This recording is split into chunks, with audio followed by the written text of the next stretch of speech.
जय श्री राधे, जय श्री कृष्णा मेरे प्रिय भक्तों। क्या हाल चाल है? उम्मीद है सभी बहुत अच्छे होंगे और कोई गड़बड़ होगी तो वो भी अच्छी हो जाएगी। ये हमारे दिल से की हुई प्रार्थना है। भगवान से प्रार्थना करते हैं कि संसार में सभी प्राणी खुशहाल जीवन जिएं। तो इसी के साथ अब हम कथा शुरू कर रहे हैं। आज श्री नारद जी का पूर्व जन्म का चरित्र है। अद्भुत चरित्र है ये। और दूसरा, अश्वत्थामा ने द्रौपदी के पुत्रों को मारा है और उसके बाद उत्तरा के गर्भ में परीक्षित की रक्षा की है। भीष्म पितामह से मिलने भगवान गए हैं। अद्भुत प्रसंग है, पूरा सुनिएगा। और वीडियो पसंद आए तो लाइक कमेंट शेयर अवश्य कीजिएगा। चैनल पर नए आए हैं तो चैनल को सब्सक्राइब करना ना भूलिएगा, क्योंकि जब आप सब्सक्राइब कर लेंगे तो मेरी हर वीडियो का अपडेट आपके मोबाइल में पहुंच जाएगा, जिससे कि आप तुरंत कथा का आनंद ले सकेंगे। तो अब हम आते हैं कथा पे। सबसे पहले 1 मिनट नाम संकीर्तन करेंगे, राधे गोविंद को याद करेंगे, उसके बाद हम कथा करेंगे। श्री राधे श्री राधे श्री राधे श्री राधे राधे राधे श्री राधे राधे राधे श्री राधे राधे राधे श्री राधे राधे गोविंद भजो राधे गोविंदा राधे गोविंद भजो राधे गोविंदा राधे गोविंद भजो राधे गोविंदा राधे गोविंद भजो राधे गोविंदा। श्री हरि के चरणों में कोटि कोटि प्रणाम, कोटि कोटि नमन। भगवान हमें इतनी शक्ति दे कि हम आपको कथा सुना सकें और आपको आनंद आ सके, ऐसी कथा सुना सकें। तो सबसे पहले चतुर्श्लोकी भागवत का एक श्लोक हम कहेंगे और आप लोग भी हो सके तो इसका मनन कीजिएगा। और अगर बोल सकते हैं हमारे साथ तो हमारे साथ बोलने का प्रयास कीजिएगा। जैसे मैं कहूँ अहमे, उसके बाद आप भी बोलिएगा अहमे। तो जैसे मैं श्लोक सुनाऊं उसी तरह से आप भी बोलिएगा। आप सोच रहे होंगे इससे क्या होगा? इससे बहुत बड़ा चमत्कार होगा। एक श्लोक अगर आप ये बोल देंगे अपने मुख से तो चौथाई भागवत का फल आपको मिल जाएगा। तो सबसे पहले हम उसका श्रवण करते हैं, हम पढ़ते हैं, आप सुनिए और उसके बाद आप भी पढ़िए। एहि में बास में बाग्रे नानद यद यद सत परम पश्चादहम यदेतच्च सो अब शिष्येति सो असम्यहम्। भगवान कहते हैं, ब्रह्मा जी, सृष्टि के पूर्व केवल मैं ही मैं था। मेरे अतिरिक्त न स्थूल था न सूक्ष्म था, न दोनों का कारण अज्ञान। जहां यह सृष्टि नहीं है वहां भी मैं हूं और इस सृष्टि के रूप में जो कुछ प्रतीत हो रहा है वह भी मैं हूं। और इस सृष्टि के पश्चात, सृष्टि के प्रलय होने के बाद जो कुछ बच रहेगा वह भी मैं ही हूं। बहुत सुंदर चतुर्श्लोकी भागवत है, मैंने अपलोड की हुई है। अगर आपको सुननी हो तो आप वीडियो पर जाकर, चैनल पर जाकर, वीडियो पर जाकर सुन सकते हैं। बहुत सुंदर चतुर्श्लोकी भागवत है और इसके एक बार श्रवण मात्र से, अद्भुत बात तो यह है कि इसके एक बार श्रवण मात्र से पूरी भागवत का एक बार का फल मिल जाता है। तो अब हम आपको सुना रहे हैं श्री नारद जी के पूर्व जन्म का पूर्व चरित्र। नारद जी ने व्यास जी को राय दी। बोले व्यास जी, आपने 18 पुराणों का वर्णन किया, महाभारत का वर्णन किया, सब कुछ लिखा, लेकिन आपने गोविंद के नामों का, गोविंद की लीलाओं का वर्णन नहीं किया। उन्होंने राय दी कि आप श्रीमद्भागवत पुराण लिखिए, आप कोई ऐसा पुराण लिखिए जिसमें टोटल भगवान की लीलाओं का वर्णन हो। उसके बाद व्यास जी ने श्रीमद्भागवत का वर्णन किया, श्रीमद्भागवत कथा को लिखा, सुख सागर को लिखा। सुख सागर श्रीमद्भागवत कथा ही साप्ताहिक कथा जो होती है वो श्रीमद्भागवत सुख सागर कथा है, जिसका वर्णन श्री व्यास जी ने किया।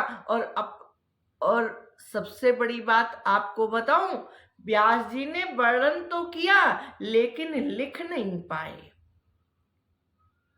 अब आप सोच रहे होंगे लिख नहीं पाए तो फिर उन्होंने क्या किया? बहुत बड़ी बात है, उन्होंने कई बार लिखने का प्रयास किया, कई बार लिखने का प्रयास किया, बहुत प्रयास किया। वो जब जब भी लिखते वो ध्यान में चले जाते और उन्हें इतना ऐसे ध्यान लग जाता कि उन्हें होश ही नहीं रहता कि हम कहाँ हैं। व्यास जी जब जब भी लिखने बैठते उन्हें गोविंद की याद आती, वो ध्यान में मग्न हो जाते और वो लिख ही नहीं पाते, डूब जाते गोविंद में, डूब जाते मेरे मुरलीधर में और उनकी यादों में ध्यान में चले जाते और महीनों महीनों तक उन्हें होश नहीं आता। बहुत प्रयास करने के बाद भी जब वो कथा लिख नहीं पाए तब उन्होंने क्या किया आपको पता है? उन्होंने गणेश जी से प्रार्थना की, गणपति महाराज से प्रार्थना की। बोले गणेश जी एक काम करो। बोले क्या? मैं जो बोलूं उसे तुम लिखो। मैं एक पुराण की रचना करना चाहता हूं और जब भी करने बैठता हूं मैं गोविंद के ध्यान में चला जाता हूं, गोविंद की यादों में डूब जाता हूं और महीनों मुझे होश नहीं रहता। इसलिए अब तुम लिखो, मैं बोलूं और तुम लिखो। गणेश जी से जब बहुत आग्रह किया, बहुत अनुनय विनय की तो गणेश जी लिखने के लिए तैयार हो गए। गणेश जी बोले व्यास जी एक शर्त है। व्यास जी ने कहा क्या शर्त है? बोले एक शर्त है, तुम अगर मान लोगे तो उस पुराण की रचना हो जाएगी और नहीं मान पाओगे तो मेरे बस में नहीं है। व्यास जी बोले अरे बताओ तो करना क्या है? बोले करना ये है, एक सांस में जो भी बोल पाओ बोल देना, उसके बाद मैं कुछ नहीं लिखूंगा। आप जब बोलना शुरू करोगे तो कंटिन्यू बोलते ही रहोगे, बोलते ही रहोगे, बोलते ही रहोगे। जहां पर आपने विश्राम किया, विराम दिया, वहीं उस पुराण का विराम हो जाएगा, मैं लिख नहीं पाऊंगा। व्यास जी 1 मिनट सोच में पड़ गए। बोले छोटा मोटा पुराण तो है नहीं, जो मैं बोलने जा रहा हूं उसमें 18,000 श्लोक होने चाहिए और 18,000 श्लोक जब तक होंगे तब तक जलपान भी नहीं होगा, हम बैठ के विश्राम भी नहीं कर पाएंगे, फिर क्या करेंगे? व्यास जी ने गोविंद को याद किया। गोविंद बोले चिंता मत करो, तुम तो मेरा ही स्वरूप हो, चिंता मत करो, तुम कोई साधारण मानव नहीं हो, तुम मेरा स्वरूप हो, तुम्हारा अवतार इन पुराणों की रचना के लिए ही हुआ है और तुम निश्चिंत होके बोलना शुरू करो। ना तुम्हें भूख लगेगी ना प्यास लगेगी, तुम्हें चिंता करने की आवश्यकता नहीं।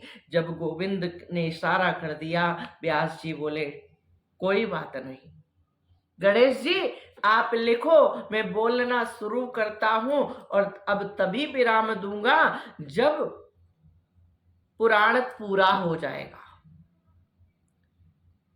जब पुराण विश्राम की तरफ होगा, विश्राम पुराण का होगा, तभी हम विश्राम करेंगे, उसके पहले हम विश्राम ही नहीं करेंगे।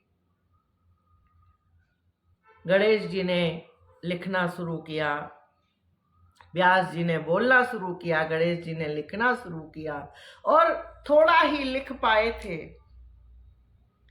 कि कल कल करती हुई पहाड़ों को चीरती हुई सरस्वती आ निकली। सरस्वती नदी का प्राकट्य हो गया। कल कल करती हुई बहुत तेज आवाज को करती हुई वो वहां गिरने लगी। गणेश जी और व्यास जी की गुफा पास पास में थी। बद्रीनाथ आप जाओ तो वहां पर एक गांव है, गांव का नाम मैं भूल रही हूं, क्या नाम है उसका। मैं गई हूं, गणेश गुफा को भी मैंने देखा है और व्यास जी की गुफा को भी देखा है। दोनों इतनी दूर, करीब 150 फीट की दूरी पर है। सॉरी, 150 नहीं, 250 या 300 फीट की दूरी पर है। दोनों गुफाएं, जो उनकी कुटियां हैं, गुफाएं हैं, दोनों करीब 300 मीटर की, फीट नहीं मीटर की दूरी पर हैं। बहुत दिन हो गए इसलिए भूल जाती हूँ, क्षमा चाहती हूँ, माइंड ना कीजिएगा। करीब 300 मीटर की दूरी पर है। गणेश गुफा पहले मिलती है, उसके बाद व्यास गुफा मिलती है और व्यास गुफा के करीब 200 मीटर की दूरी पर सरस्वती नदी निकल रही है। सरस्वती नदी जो निकल रही है वो 200 मीटर की दूरी पर निकल रही है और बहुत तेज आवाज करती हुई निकल रही है। व्यास जी ने कहा, देवी श्रीमद् भागवत कथा लिखी जा रही है, मैं बोल रहा हूं, मुझे डिस्टर्ब मत करो, तुम शांत होकर बहो। तुम आई हो, तुम्हारा स्वागत है, लेकिन शांति से बहो, आवाज न करो, क्योंकि अगर लिखना बंद हो गया तो इस पुराण की रचना नहीं हो पाएगी। सरस्वती नदी ने सुना नहीं, वो अपनी आवाज से ही बह रही थी। जिस तरह से कल कल करती हुई बहुत तेज आवाज कर रही थी, उसी तरह बहती रही, उसने ध्यान नहीं दिया व्यास जी क्या कह रहे हैं। तो व्यास जी ने साप दे दिया, बोले जहां तक पहुंच गई हो देवी, वह उसके आगे नहीं जा पाओगी, अब तुम यहीं से विलुप्त हो जाओगी।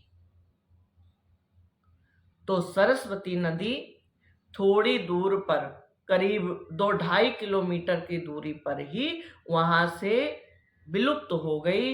ये इलाहाबाद में आकर संगम में मिली है, गुप्त रूप से आई है, कहीं भी इसका प्राकट्य नहीं है, कहीं भी सरस्वती नदी बीच में दिखती नहीं है। तो इस तरह से श्रीमद् भागवत कथा लिखी गई और व्यास जी को समझाने के लिए, उनका असंतोष दूर करने के लिए, जिस समय नारद जी समझा रहे थे, उन्होंने अपना पूर्व चरित्र सुनाया। बोले व्यास जी, आपको मैं अपने पिछले जन्म का पूर्व चरित्र सुनाता हूं। व्यास जी बोले, इससे अच्छा क्या है, सुनाइए, मैं सुनना चाहता हूं, आपके पिछले जन्म की कथा क्या है। नारद जी बोले, पिछले जन्म में एक दासी का पुत्र था। नारद जी ने अपना ये चरित्र सुनाया क्यों?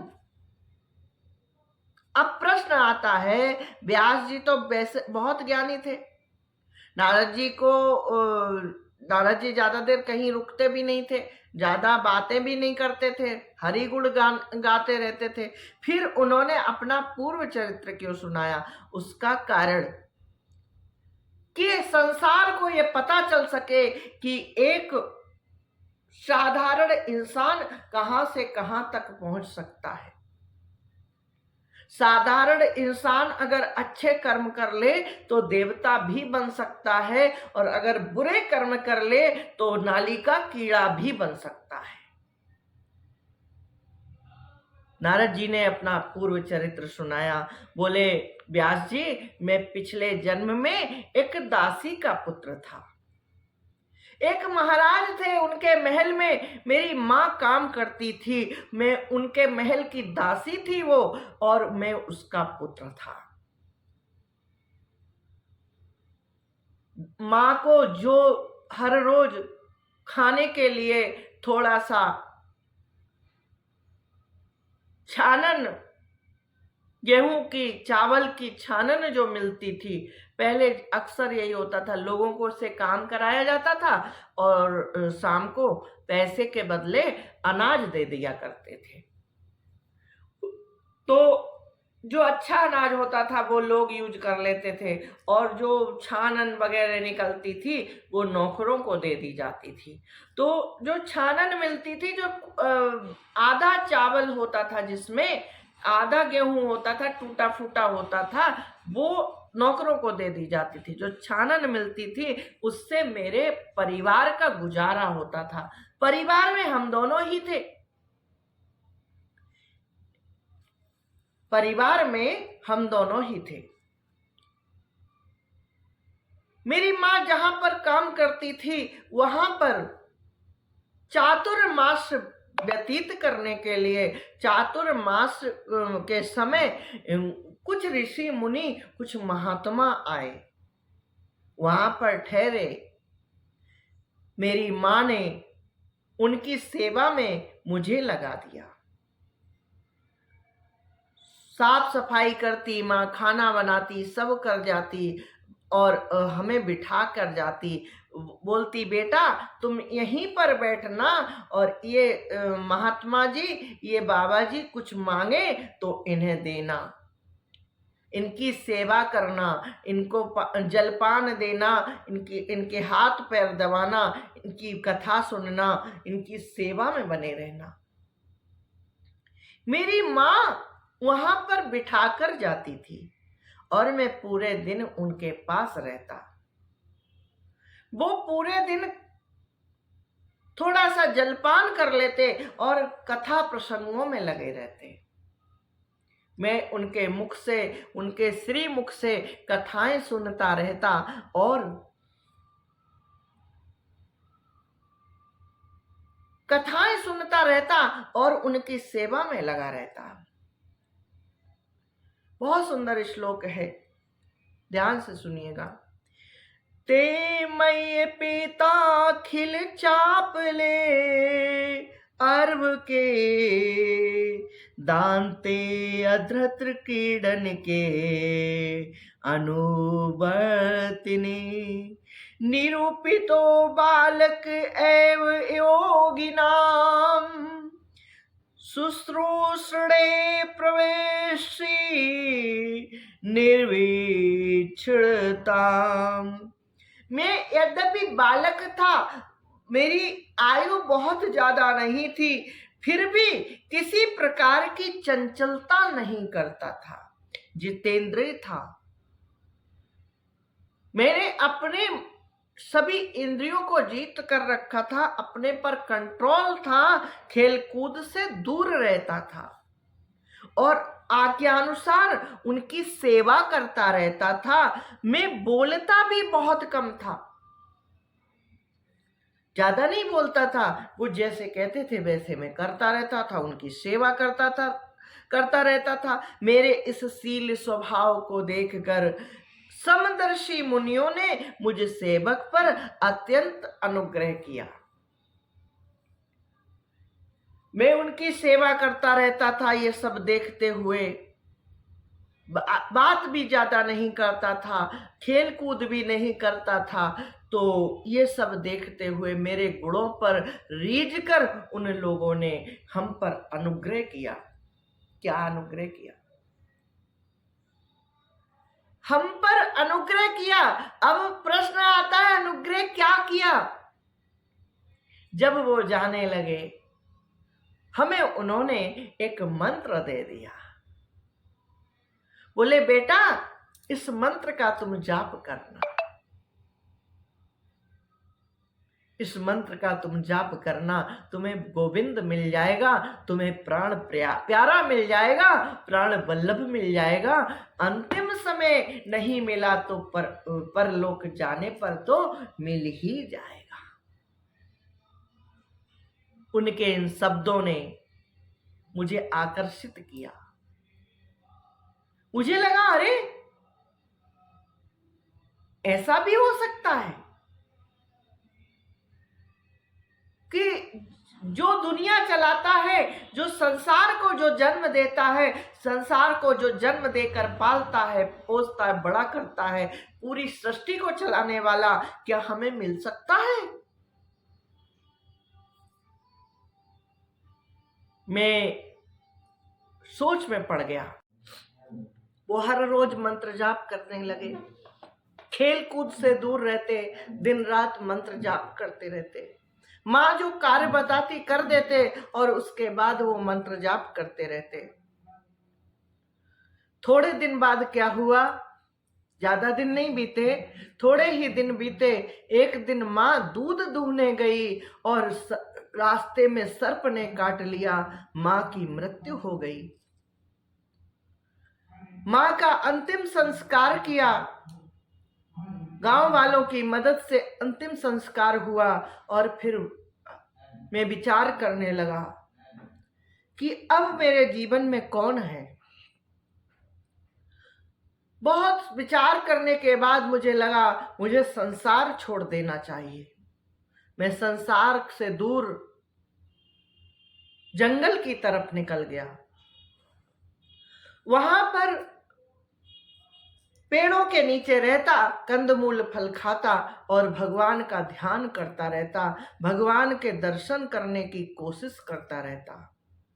एक दिन मैं आंख बंद किए हुए था, मुझे अद्भुत गोविंद की छवि नजर आई, नारायण की बहुत सुंदर छवि नजर आई, चतुर्भुजी रूप नजर आया। और एकाएक मैं ठीक से दर्शन कर भी नहीं पाया था और वो विलुप्त हो गया, अंतर ध्यान हो गया। अब मैं छटपटाने लगा, मुझे लगा क्या हो गया, कैसे कहाँ चला गया, अब ये कहाँ मिलेगा, कैसे मिलेगा, ये ईश्वर का स्वरूप हमें कहाँ मिलेगा। मैं बहुत रोता रहता, भगवान का जाप करता, उनका ध्यान करता और रोता रहता, भगवान के लिए रोता रहता। एक दिन आकाशवाणी हुई, मैं ध्यान में बैठा हुआ था, उसी समय आकाशवाणी हुई। सकृत यद दर्शितम रूप में तत्कामायते अनघ, मत कामासन कई साधु सर्वान मुंचति हृच्छयान। हे निष्पाप बालक, तुम्हारे हृदय में मुझे प्राप्त करने की लालसा जागृत करने के लिए ही मैंने एक बार तुम्हें अपने रूप की झलक दिखलाई है।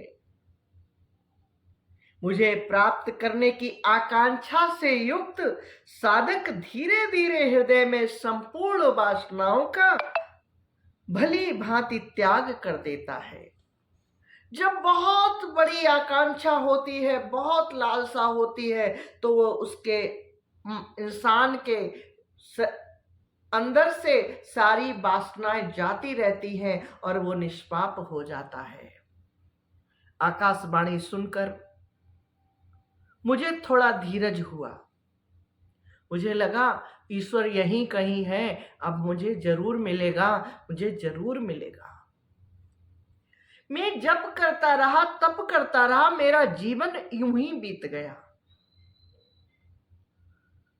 और जब अंतिम समय आया, मेरे प्राण शरीर को छोड़कर बैकुंठ धाम में आ गए। और जब मैं बैकुंठ आया तो लक्ष्मी और नारायण का अद्भुत दर्शन किया। मेरे कर्मों को देखते हुए मुझे देवता बना दिया। मेरे कर्मों को देखते हुए मुझे देव स्वरूप दे दिया।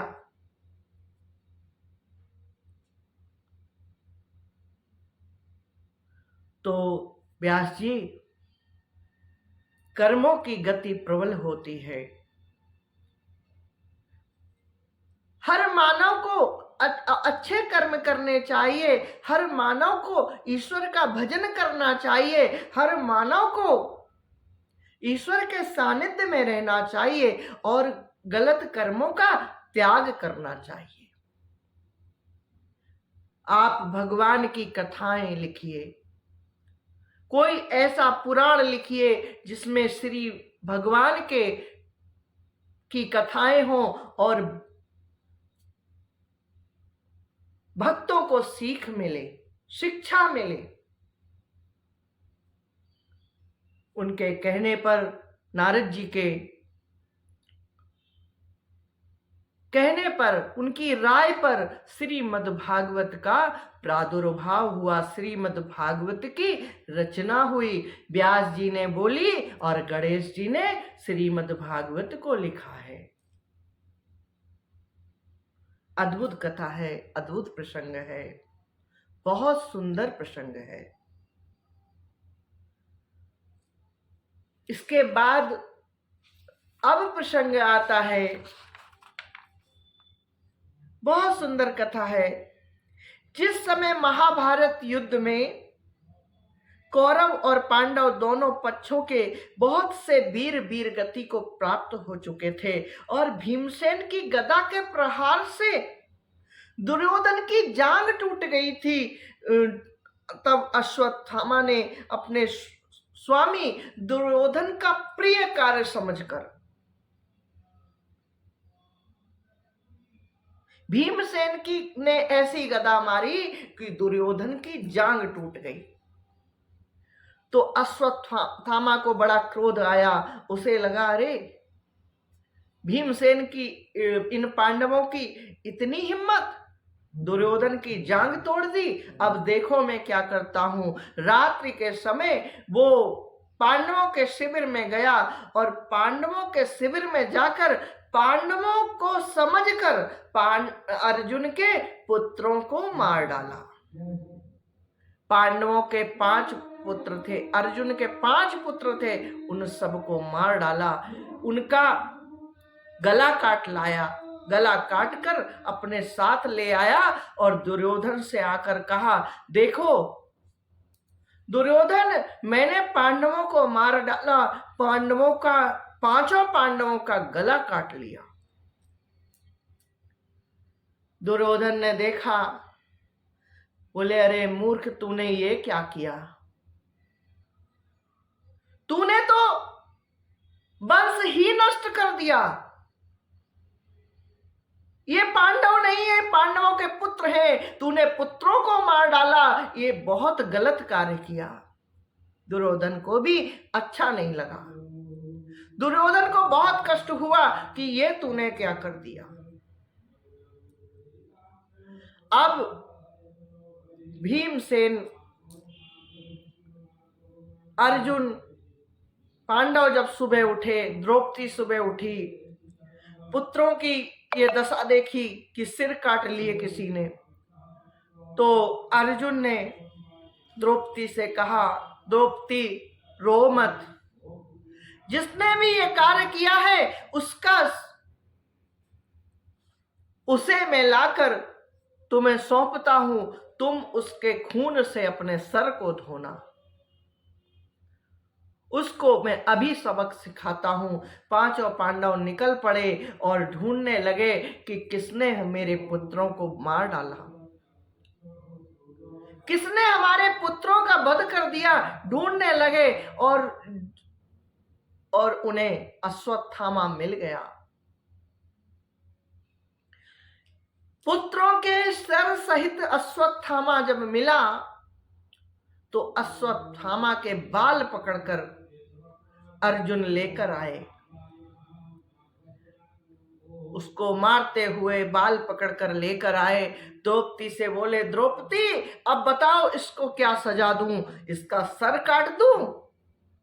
तुम बोलो तो इसका सर काट दूं, तुम बोलो, जो बताओ वो मैं करूं। कृष्ण बाहर ही बैठे थे, द्रौपदी अंदर थी शिविर के, कृष्ण बाहर बैठे थे। कृष्ण ने जैसे ही देखा अश्वत्थामा को लेकर आए, अर्जुन भीम सभी अश्वत्थामा को लेकर आए, तो कृष्ण ने कहा, अर्जुन एक बात का ध्यान रखना, आतताई को मार ही देना चाहिए, ब्राह्मण का वध नहीं करना चाहिए और आतताई को मार ही देना चाहिए। बड़ी विचित्र बात कही गोविंद ने। गोविंद क्या कहना चाहते हैं ये अर्जुन समझ नहीं पाए। अंदर गए, द्रौपदी से कहा, द्रौपदी बताओ मैं क्या करूं? द्रौपदी ने कहा, द्रौपदी एक पल देखती रह गई, उसके बाद बोली, मारोदी दश जननी गौतमी पति देवता, यथा हमृत बत सा अर्ता, रोदिम श्रुमुखी मुहु। जैसे अपने बच्चों के मर जाने से मैं दुखी होकर रो रही हूं और मेरी आंखों से बार बार आंसू निकल रहे हैं, उसी वैसे ही इनकी माता पतिव्रता गौतमी न रोए। आपके आचार्य द्रोण ही उन पुत्र रूप में आपके सामने खड़े हैं। माता गौतमी के जो ये पुत्र हैं, आपके आचार्य ही पुत्र रूप में आपके सामने खड़े हैं, इसलिए इनको छोड़ दो, छोड़ दो, छोड़ दो।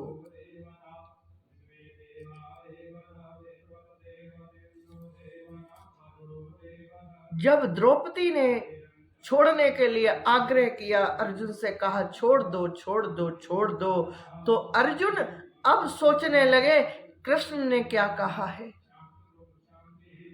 मनन करने लगे कृष्ण ने क्या कहा है, तो समझ गए कि क्या कहना चाहते हैं। ब्राह्मण को मारना नहीं चाहिए, मारना पाप है, और आतताई को छोड़ना नहीं चाहिए, छोड़ना पाप है। उनके समझ आ गया गोविंद क्या कहना चाहते हैं। उन्होंने पांचों पांडवों ने मिलकर अश्वत्थामा के सर का मुंडन कर दिया। अश्वत्थामा के सर का मुंडन कर दिया और शिविर से बाहर निकाल दिया। ब्राह्मण को कभी नहीं मारना चाहिए, लेकिन अगर कोई बहुत बड़ा पाप कर रहा है तो उसका मुंडन कर देना ही वध के समान है। मुंडन कर देना, गांव से निकाल देना, शिविर से निकाल देना ही वध के समान है। तो उन्होंने वो कर दिया और बाहर निकाल दिया। कथा बहुत बड़ी है। मैं जैसा सोच रही थी कि ये भी कर दूंगी, ये भी कर दूंगी, नहीं हो पाया। और पड़ोस से सुंदरकांड होने वाला है शाम को, अभी से पंडित जी की आवाजें आ रही हैं, तो इसलिए मैं अभी इस कथा को विराम दे रही हूँ। कल फिर मिलती हूँ, कल सुनाऊंगी। बहुत सुंदर कल प्रसंग है। परीक्षित का गर्भ में परीक्षित की रक्षा की है। भीष्म पितामह ने जो जो कहा है, अंतिम समय उनके बहुत सुंदर वचन हैं, उनका बहुत सुंदर भाषण है। तो आप लोग जरूर सुनिएगा अगली वीडियो में। और चैनल पर नए आए हैं तो चैनल को सब्सक्राइब करना ना भूलिएगा। लाइक कीजिएगा, कमेंट कीजिएगा, ज़्यादा से ज़्यादा शेयर कीजिएगा। चैनल पर नए आए हैं तो चैनल को सब्सक्राइब करना ना भूलिएगा, और कथा में कोई त्रुटि हुई हो तो कमेंट करके अवश्य बताइएगा कि देवी जी इस कथा में ये कमी है, तो हम प्रयास करेंगे सुधार करने का। और ये आपका चैनल है, अपना चैनल है, इसको सब्सक्राइब जरूर कर लीजिएगा और ऑल बटन पर क्लिक कर दीजिएगा। चैनल पे जो भी वीडियो हुए शेयर कर कीजिएगा, जिससे और लोग भी कथा का लाभ ले सके। और अपना बहुत ख्याल रखिएगा। Take care, good afternoon, bye.